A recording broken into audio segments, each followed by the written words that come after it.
Wir haben den 21. Mai 2022.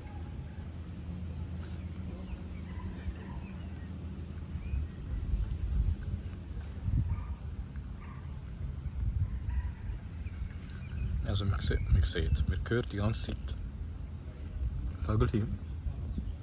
Ich finde das sehr beruhigend und angenehm.